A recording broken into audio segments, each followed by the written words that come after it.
Dizem que rir é o melhor dos remédios.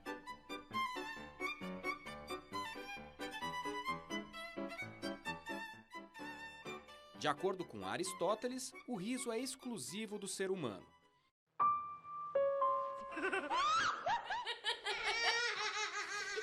Esse é hoje um ponto de debate entre os cientistas. Já o humor não está em discussão, é exclusivo nosso. Continua, pato velho. É quando, por meio da nossa particular cognição, fazemos associações complexas que dão graça a um determinado fato ou ação. As pessoas gostam de rir e até pagam para isso. Eu quero muito ter um orfanato. Mas por que dar risada é tão agradável? Porque eu acho que cuidar de criança é uma coisa que relaxa a gente. Pelo menos desde o naturalista Charles Darwin, em meados do século XIX, o riso e o humor são discutidos por pesquisadores e filósofos. Mas quais são os significados do riso? Do que rimos e por que rimos? Qual é a diferença de um simples riso do humor propriamente dito? Será que, assim como o humor é exclusivo do ser humano, ou outros mamíferos são capazes de rir, como os ratos e os chimpanzés? Você está ficando muito mandão. Em busca de respostas, a Univesp TV ouviu pesquisadores das ciências naturais e das ciências humanas. O humor, para análise do comportamento, é um comportamento verbal, ou seja, é uma linguagem que você aprende no decorrer da sua vida. Até os estudos de primatologia já mostravam que os primatas, os ossos primatas, se reuniam em cavernas para ventilar em uníssono, ou seja, para rirem. Não é? Então, o riso é parte, portanto, da sociabilidade humana. Nem sempre encontramos convergência entre os pesquisadores e muitas vezes pode haver polêmica, como é o caso de considerar o riso em outros animais.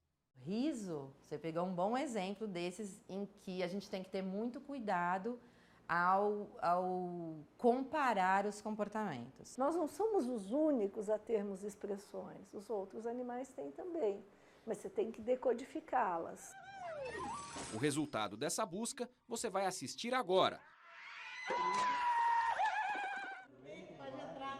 Começamos nossa pesquisa pelas ciências naturais. Os pesquisadores da biologia e da psicologia procuram respostas a ações como o riso por meio da comparação entre o homem e outros animais. É importante para nós estudar outras espécies animais. Na Universidade de São Paulo, falamos com a cientista Patrícia Izar, do Instituto de Psicologia.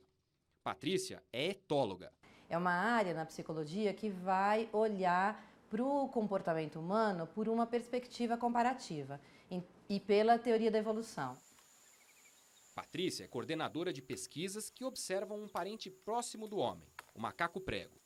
É que às vezes as pessoas me perguntam isso, né? Quando eu conto que estudo um macaco, a gente ouve esse tipo de pergunta. Ah, eles são como a gente, eles sentem ciúme. Não é esse tipo de comparação direta, né?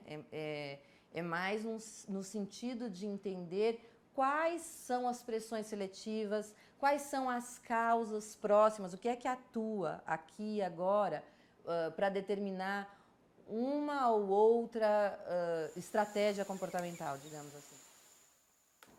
Rir está entre os comportamentos sociais dos primatas? O riso é do ser humano. E aí a gente vai encontrar o que seria bem mais cauteloso dizer que a gente tem precursores do riso. Então, o riso não teria surgido na nossa espécie do nada. Mas, especialmente, o contexto em que a gente vê essa expressão em não humanos é um contexto que a gente chama de brincadeira. Patrícia Izar convidou a nossa equipe para mostrar na prática o que ela queria dizer. Olá. Boa tarde. Então, aqui são as meninas trabalhando, assistindo aos filmes. Michele, o que a gente está vendo aqui nessa tela? Nós estamos vendo imagens de brincadeiras, então temos juvenis brincando, imaturos, né, infantes e juvenis brincando de uma população de macacos prego do sul do Piauí. Onde é exatamente isso? Fica na cidade de Juboés, ao sul do estado do Piauí. Você consegue também perceber facilmente quando eles estão nessa situação de brincadeira, que é uma situação que não tem exatamente uma funcionalidade ligada à alimentação ou ligada à reprodução, você consegue... Fica bem claro. Eles têm... É muito parecido com o cachorro. O cachorro também faz isso, né? De chamar para brincar. Ele tem um padrão de comportamento muito que a gente conhece de olhar. E o macaco faz a mesma coisa. Então, eles têm essas brincadeiras de lutinha no chão e tem outras de pega-pega, por exemplo, né? Que você vê um correndo atrás do outro em volta de uma árvore, por exemplo. Não tem como ser outra coisa que não uma brincadeira, né? Aqui são duas fêmeazinhas. Então vai aparecer, mas sempre entre as solinhas. Ali a gente vê a carinha ali. Aí, a boca. Bem claramente, é sempre essa boquinha. Então, percebe quando eu falei que a gente disse que é um precursor do riso? É essa cara relaxada, mas certamente não é idêntico ao nosso riso. A interpretação de Patrícia e suas colegas pesquisadoras é a mais comum entre os etólogos. Entretanto, na Universidade de São Paulo, há quem defenda uma associação mais direta entre o riso humano e o de outros primatas. Fomos assistir uma aula da professora Emma Ota, também etóloga, para uma turma de pós-graduação de psicologia. Ela falou de pesquisas sobre emoções com animais. Passo agora a falar de experimentos do Panksepp, né? De pesquisas com ratos, né? E ratos dando risada. Uma referência importante para Emma é o neurocientista norte-americano Jaak Panksepp. O Panksepp diz que a primeira vez que ele falou sobre esse estudo dele, ele estava falando para uma plateia de neurocientistas, tá? E que ele conseguiu perceber uma reação absolutamente gélida da plateia, né? Até que, ao final, o organizador do evento o puxa para o lado e fala: sua pesquisa é fantástica, mas será que você não podia parar de chamar isso de riso? Né? Chama de qualquer outra coisa, você tem aí um modelo muito interessante. O Panksepp diz: não posso não, eu vou continuar chamando de riso, é essencial para mim que seja assim. Assista ao vídeo de 1998, em que Panksepp mostra o experimento dele com ratos. As we have listened to animals playing, we have heard what appeared to be the sounds of laughter. And we studied these for a couple of years without quite understanding that this might be laughter. And then one day we decided to tickle some animals. And we realized that we had to look at the sounds at a very different register than we can hear. So we obtained these transducers that are called bat detectors that can bring very high frequencies down to our auditory range. And when we did this and we listened in, we could tickle animals and generate a lot of vocal activity that appeared to be laughter. These animals would begin to enjoy our company, and they would start to play with our hands, and wherever we would put our hands, they would follow it.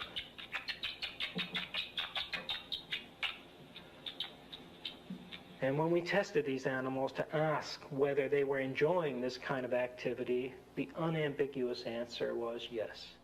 A pesquisadora Emma Ota concorda com o neurocientista. É como se os psicólogos eles estivessem olhando o tempo todo ou maravilhados com a cultura, com os processos cognitivos superiores e não voltando o seu olhar para, vamos dizer, processos mais básicos. A tese de Jaak Panksepp não é popular entre os neurocientistas dos Estados Unidos. O pesquisador Robert Provine, da Universidade de Maryland, por exemplo, defende que som de brincadeira existe tanto em humanos quanto em chimpanzés, mas esses últimos, diferente de nós, riem na inspiração e na expiração.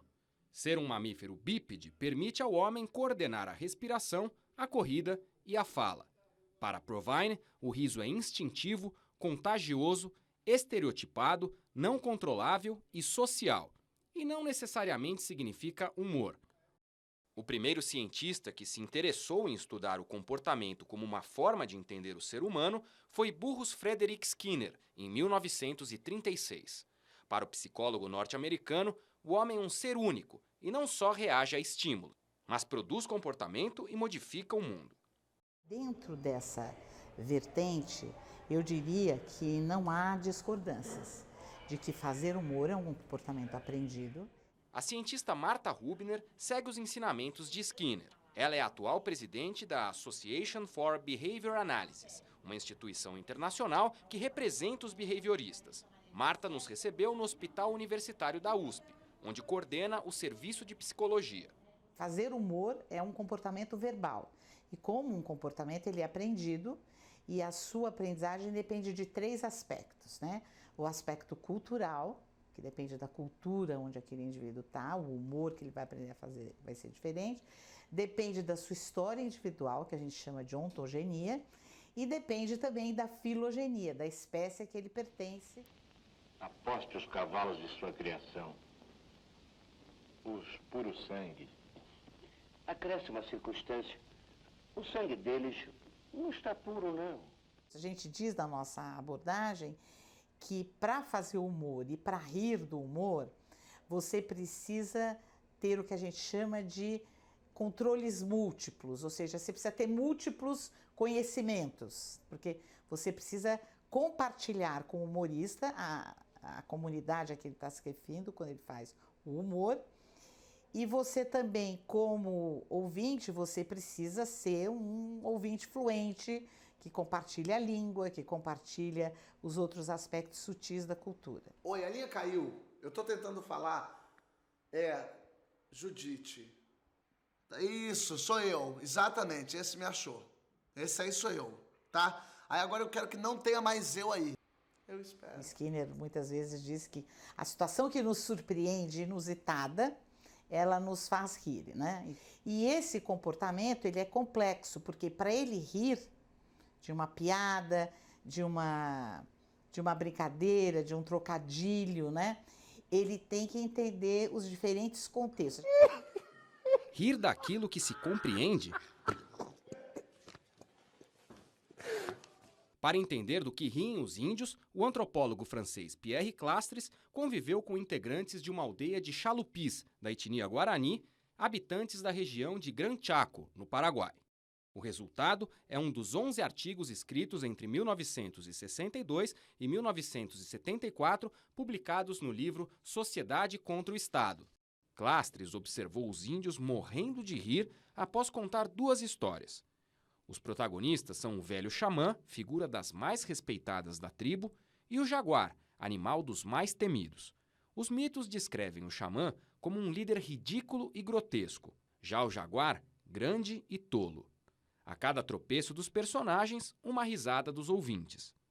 Rir do que se teme é uma espécie de vingança ou desmitificação. Mas o antropólogo defende que há uma intenção pedagógica no riso.